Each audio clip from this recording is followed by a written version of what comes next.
மாட்டை வெட்டி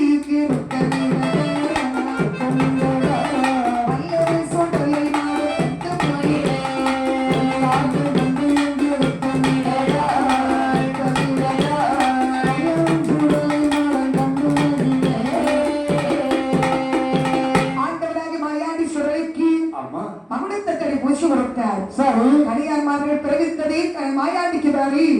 மகுடத்தை கண்ணீர் கண்ணீர் கண்ணீர் அடிச்சு அழகா பூசி கொடுத்தார்.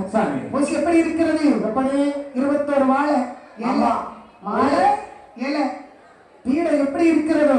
அழகாக பூசி எல்லாம் கொடுத்தார்கள். சரி, நான் எத்தனை பிறவி சொல்லி பாடு. ஆண்டவனாக மாயாண்டி சுடலை 6 பிறவி பிறத்தார் பாருங்கள். எங்கெல்லாம் பிறந்தார்கள் சொன்னார். எங்கே நல்ல கைராசியான ஆளு. அண்ணன் ராசியில கொஞ்சம் ரூபாய் கிடைச்சிட்டு மாயாண்டி சுடலை எங்கெல்லாம் பிறந்தார் பாருங்கள்.